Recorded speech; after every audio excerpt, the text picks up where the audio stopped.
అంతర్జాతీయ శ్రీకృష్ణ చైతన్య సంఘం ఆధ్వర్యంలో ఈ నెల 23న శ్రీకాకుళంలో జగన్నాథ రథయాత్ర నిర్వహిస్తున్నట్లు స్థానిక ఇస్కాన్ మందిరం అధ్యక్షులు లక్ష్మీపతి గౌర్ దాస్ పేర్కొన్నారు.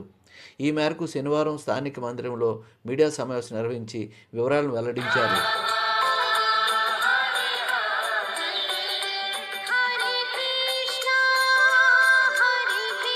ఈ సందర్భంగా ఆయన మాట్లాడుతూ రథయాత్ర ప్రాధాన్యతను వివరిస్తూ భక్తులెల్లరూ ఈ కార్యక్రమంలో పాల్గొని ముక్తిని పొందాలన్నారు. ఈ సమావేశంలో మందిరం ప్రతినిధులు వి అప్పలరాజు, జి వినీత్, వి మోహన్ రావు, జనార్దన్, ఎస్వి రమణ, రాధాకృష్ణ తదితరులు పాల్గొన్నారు. ఈ జగన్నాథ రథయాత్ర యొక్క ముఖ్య విశేషం ఎందుకోసం మనం రథయాత్ర చేయాలంటే, మనకి ఒరిస్సాలో ఉన్నటువంటి పూరి జగన్నాథ మందిరంలోని జగన్నాథ మందిరం ద్వారకా నగరంగాను, గుండిచ మందిరం బృందావనంగాను మనం భావిస్తాం. అందరూ బృందావనానికి జగన్నాథ బలదేవ సుభద్రమయ్యని మనం ద్వారక నుంచి తీసుకొస్తాం అన్నమాట. ఆ సందర్భం ఏంటంటే, బృందావనాన్ని శ్రీకృష్ణ భగవానుడు 12 సంవత్సరాల ప్రయాణంలో వదిలిపెట్టి మధుర తర్వాత ద్వారక వెళ్ళిపోయాడు. తిరిగి బృందావనం రాలేదు. అందరూ బృందావనం అందరూ కూడా కృష్ణుని తిరిగి మన బృందావనం తీసుకురావడం కొరకు వాళ్ళ ద్వారక నుంచి శ్రీకృష్ణుని, బలరాముని, సుభద్రమయ్యని ముగ్గురు తీసుకుని బృందావనం తీసుకొస్తారు.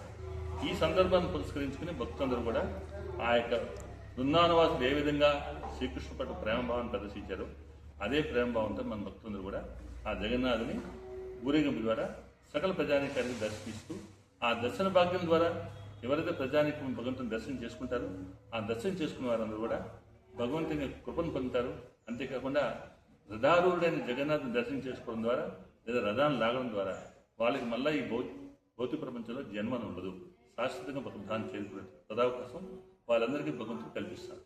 ఈ సందర్భాన్ని పునస్కరించుకుని ప్రభుపాద వారు ఇస్కాన్ అనే సంస్థ స్థాపించి ప్రపంచవ్యాప్తంగా ఈ జగన్నాథ రథయాత్రని నిర్వహించడం మొదలుపెట్టారు.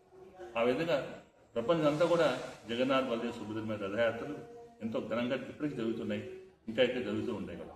ఇప్పుడు మన 16వ తారీఖుని మన జగన్నాథ రథ జరిగింది. అదేవిధంగా శ్రీకాకుళంలో మనం 23వ తారీఖున నిర్వహిస్తున్నాం.